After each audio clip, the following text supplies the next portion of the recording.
ایک دفعہ پیچھے کھٹے والی مسجد کے اندر رمضان شریف کا مہینہ تھا، میں نے ظہر کی نماز پڑھی، ساتھی کہنے لگے تراویح کا مسئلہ 20 تراویح کا بیان کر دو۔ میں نے درس دیا، درس کے اندر ہی میں دیکھ رہا تھا کہ ایک آدمی بہت ہی تکلیف کے ساتھ بیٹھا ہوا ہے۔ خیر میں نے دعا مانگی، مجھے کہتا ہے مسجد میں بیٹھ کے جھوٹ بولنے سے تم نے بول لی۔ میں نے کہا جلدی جلدی توبہ کرا دو، رمضان کا مہینہ ہے، روزے کی حالت میں ہوں، کہیں میری موت نہ آ جائے، کون سا جھوٹ بولے؟ کہتا تو بیٹھ، میں مولوی کو لے کے آتا۔ عجیب بات ہے، درس تو نے سنا ہے اور تو کہتا ہے کہ جھوٹ بولے ہیں، اور جھوٹ بتائے گا وہ جو جہاں موجود ہی نہیں۔ میں نے کہا یہ کیا ہے؟ تو نے میرے اوپر الزام لگایا ہے کہ جھوٹ بولے ہیں، بتا کہ کیا چیز ہماری غلط ہے؟ کہتا تمہاری کیا چیز صحیح ہے؟ تمہاری ساری نماز تکبیر تحریمہ سے لے کر سلام تک جو ہے وہ ساری کی ساری غلط ہے۔ میں نے کہا معلوم ہوتا ہے غصے میں بیٹھا ہے۔ نبی اکبر صلی اللہ علیہ وسلم نے فرمایا، بخاری شریف کی حدیث ہے کہ لا یقضی القاضی وهو غضبان، غصے کے اندر جج بھی فیصلہ نہ کرے کیونکہ غصے میں بات سے نہیں ہوتی۔ غصے میں یہ بات کہہ دی ہے کہ ساری نماز غلط، کہتا نہیں بالکل کوئی غصے میں نہیں۔ میں نے کہا اچھا، میں تکبیر تحریمہ اللہ پر کہتا ہوں صحیح ہے؟ کہتا صحیح ہے۔ میں نے کہا اس کے بعد میں ہاتھ چھوڑتا نہیں، باندھ لیتا ہوں، یہ باندھنا صحیح ہے؟ کہتا صحیح ہے۔ میں نے کہا سبحانک اللہ پڑھتا ہوں، صحیح ہے؟ کہتا صحیح ہے۔ میں نے کہا اعوذ باللہ پڑھتا ہوں، صحیح ہے؟ کہتا ہے صحیح ہے۔ میں نے کہا پھر بسم اللہ پڑھتا ہوں، صحیح ہے؟ کہتا ہے صحیح ہے۔ میں نے کہا فاتحہ پڑھتا ہوں، اگلی سورت پڑھتا ہوں اور اللہ مگر کہہ کے رکوع میں جاتا ہے، کہتا ہے صحیح ہے۔ میں نے کہا ابھی تو کہتا تھا کہ تکبیر تحریمہ سے لے کر سلام تک ساری غلط ہے، اب ساری صحیح ہوتی جا رہی۔ تو معلوم یہ ہوا کہ وہ بات جو ہے غصے میں کہی ہے، آغاز سے صحیح نہیں۔ اب شرمندہ ہوا، میں بھی تھوڑی دیر خاموش رہا۔ میں نے دیکھا کہ اب غصہ ختم ہو گیا۔ میں نے کہا کہ اب بتا کہ کتنی نماز ہماری غلط ہے؟ کہتا تم رفع دین نہیں کرتے، تم امام کے پیچھے فاتحہ نہیں پڑھتے، تم اونچی آمین نہیں کہتے، یہ تمہاری نماز غلط ہے۔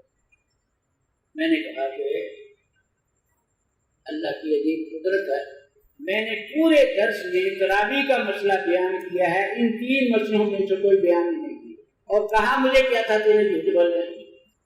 اب جو میں نے بیان کیا ہے اس کے بارے میں کوئی جھوٹ بتاتا تو نے وہ جھوٹ بتایا ہے مسئلے رفع دین کا جو میں نے بیان ہی نہیں کیا درس کے۔ میں نے فاتحہ خلف امام کا مسئلہ بیان ہی نہیں کیا، میں نے جو ہے وہ اونچی آمین کا مسئلہ بیان ہی نہیں کیا، تو وہ میری غلطیاں بیان کر رہا ہے جو میں نے بیان ہی نہیں کی۔ اب شرمندہ سا ہوا۔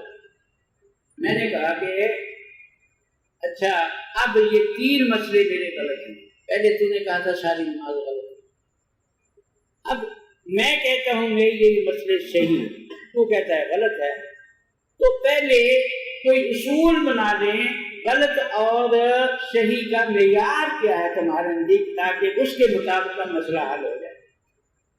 میں نے کہا بتاؤ کہ صحیح مسئلہ کون سا ہوتا ہے اور غلط مسئلہ کون سا ہوتا ہے؟ اب مجھے کہتا تو مولوی ہے، میں کون سا مولوی؟ میں نے کہا ابھی تو مجھے کہا تھا کہ ساری نماز غلط ہے، یہ فتویٰ لگانے کے لیے جو ہے وہ تھا، اب غلط اور صحیح کے معیار کا ہی پتہ نہیں۔ میں نے پھر یہ کہا کہ اچھا یہ بتاؤ کہ یہ جو مسئلے میں نے ابھی بیان کیے ہیں کہ ہم سبحانک اللہ پڑھتے ہیں یہ صحیح ہے، تو نے کہا صحیح ہے۔ میں نے کہا یہ کیوں صحیح ہے؟ یہ بتا کہ یہ قرآن سے سبحانک اللہ ثابت ہے یا حدیث سے ثابت ہے؟ حدیث سے ثابت ہے کہ کون سی کتاب بخاری میں ہے یا کسی اور میں ہے، اب اس کو کوئی پتہ نہیں۔ میں نے کہا تو نے ابھی کہا ہے کہ اعوذ باللہ پڑھنا صحیح ہے، یہ بتا کہ یہ اعوذ باللہ جو ہے قرآن کے اندر ہے، یہ الفاظ اعوذ باللہ من الشیطان الرجیم یا بخاری میں ہے یا ترمذی نسائی ابن ماجہ میں ہے، کہاں ہے؟ اب کو پتہ نہیں تھا۔ میں نے کہا بسم اللہ، اب کوئی بھی دلیل نہیں تھی اس کے پاس، نہ سبحان ربی العظیم کی پتہ تھا کہ کہاں لکھا ہوا ہے، کس حدیث کی کتاب میں ہے، نہ التحیات کا پتہ تھا۔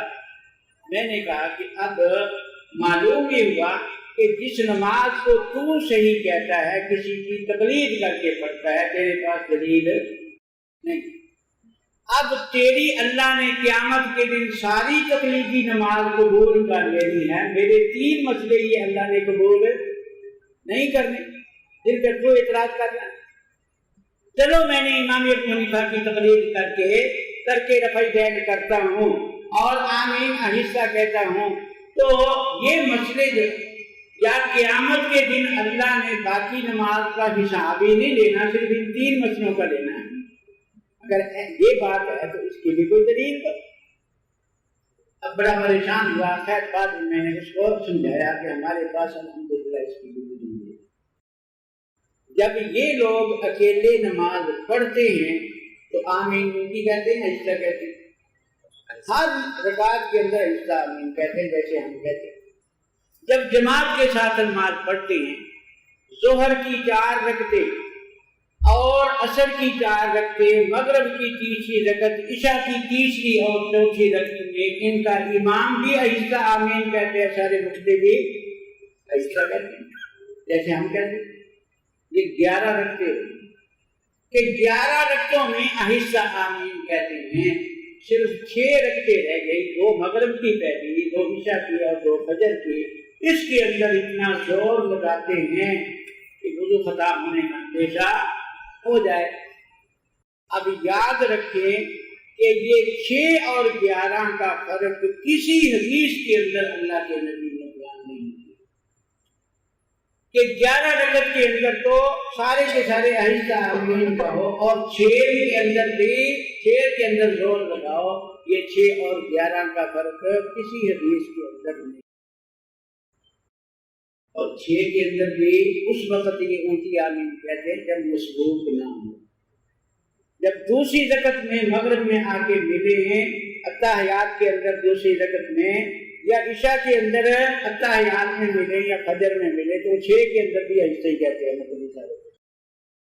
اب یہ فرق کہاں سے نکالا؟ کوئی ذخیرہ احادیث کے اندر ایسی حدیث نہیں کہ حضور نے